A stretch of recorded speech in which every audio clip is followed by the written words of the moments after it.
Hey everybody, this is Joe Gilder from HomeStudioCorner.com, and we're wrapping up this series on getting it right at the source. This is the 20th video in that series, and I promise I'm probably going to come back in the future and do more of these, but I want to move on to some other topics too. So, I hope you've enjoyed it. Bookmark this series of videos and come back and watch them when you're feeling like you're not quite on track, and I think they'll help you. Today I want to talk about something that's really important to getting it right at the source, and that is committing.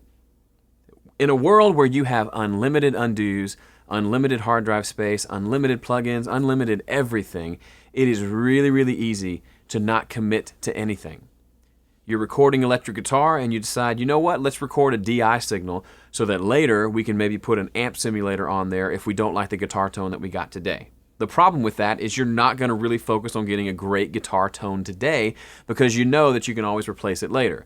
So then you just end up with something mediocre.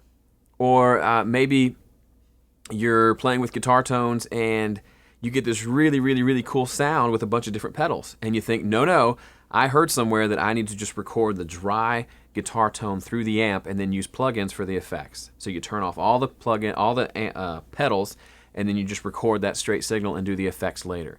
That's not wrong, but why would you not take the great sound that you had and just capture it and let that be your sound for that part in the mix? Yes, there's some benefits to being able to turn on and off different processes, different delays and things after the fact. But why not, instead of thinking like that, why not think, I'm going to get this tone awesome, and then we're going to record it, and then it's going to be like that forever, instead of leaving all these plugins up that you can go back and tweak forever and ever into the future. That is just a recipe for an endless process of just tweaking and tweaking and tweaking and tweaking, especially when you get to the mix. When you start mixing, you should have set tracks that you're working with, that you're trying to mix. If you can go back and change how each of them sounds, that's going to take you forever, okay? Forever. That's why when I use things like EZdrummer, for example, I haven't used it in a while, but when I did, it gives you the option of changing each piece of the kit, right? You can change out the kick drums, change out the snares. Well, I set that up at the beginning, get a good tone that I want, and then when it's time to mix, I actually print all of those tracks to individual audio tracks. Now I don't have the option of going in and changing that kick sound.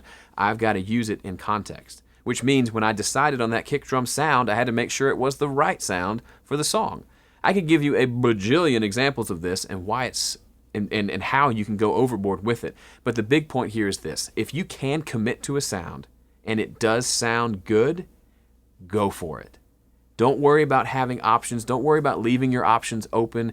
Burn your bridges. Commit to a sound.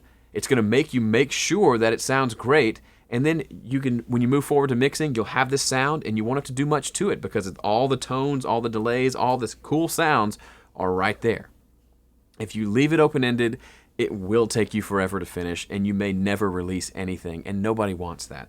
The only way to get better, the only way to improve is to constantly produce material, finish it, and then get it out there to the world.